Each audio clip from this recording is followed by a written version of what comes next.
The final race of what should be a really good Cheltenham Festival this year is the Johnny Henderson Grand Annual. This is a Grade 3 over 2 mile. As I saw last year, the crowds did go very quickly after the Gold Cup last year. A few of us stayed to the very end, and if you did, you would have seen the Evil run, and that is Nicky Henderson's 9-1 carrying 10 stone 10. He was third last year, beaten 2 lengths by Rock the World. He's normally involved when it comes to the finish. He has got guaranteed Cheltenham 4th. He was 6th out of 9 on New Year's Day here at 11-1 over Further. He's always made the frame over this distance, so for me, could be a big player when it comes to the end of the market.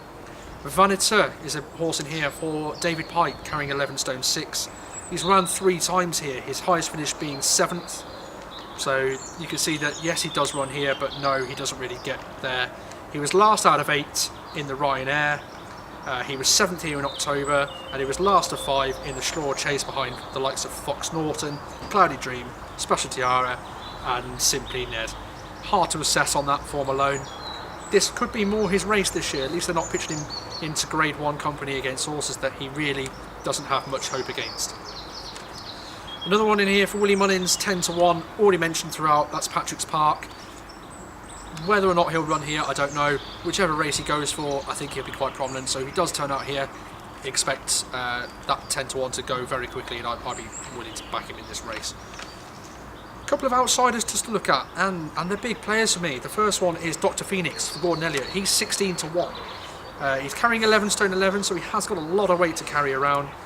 He is my fancy if he runs. He has got each way value to it. He's a different horse in 2018. I know it's only quite early on in the year. However, he won by 9 lengths on soft ground at Fairyhouse, and that was a very easy victory. 13 length winner at 5-2 on soft ground in a Grade 3 as well, and that was easy. He's a big player in this market if he turns up. He's running Grade 3 companies before. He's got stamina assured. Massive player, big each way value. Charbel for Kim Bailey is another one. You look at last year where Charbel was travelling really strongly in a race against Altior until falling. Could have been interesting to see what happened there. Well, I think Altior still would have won the race. I'm not saying for 1 minute that wouldn't have been the case, but would have been certainly interesting to see. So I think Altior was under a tad bit of pressure in that race at that point.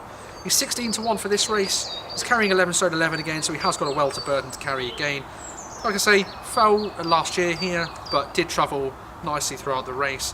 He's got no form really after that run. Saying that, there's quality horses in front of him. Hard to make much of a case for Charbel, but at 16-1 in an open race, he could certainly be involved if he comes back to form. Last horse just to look at is Forest Behan. This is a horse of Brian Ellison, currently at 20-1, carrying 11 stone 9. Now we saw Forest Behan over the weekend that's just passed in the bumpers cards. Big player if running, likes Cheltenham. Like I say, he won a bumper at effectively the Jumpers Bumpers at Newcastle over the weekend. He's got other entries here at the festival, so he may not run in this. He's a guaranteed Class 1 performer, so if he does run in here, 20-1 does look to be quite big. It's a difficult end to the festival, really. The Martin Pipe is always difficult to look at as well. So is the Johnny Henderson Grand Annual. The winner could be anywhere out of this pack. The interest does seem to disappear for me after the Gold Cup has been ran. Dr. Phoenix is a massive player in here if running. Forest Behan, you could say the same.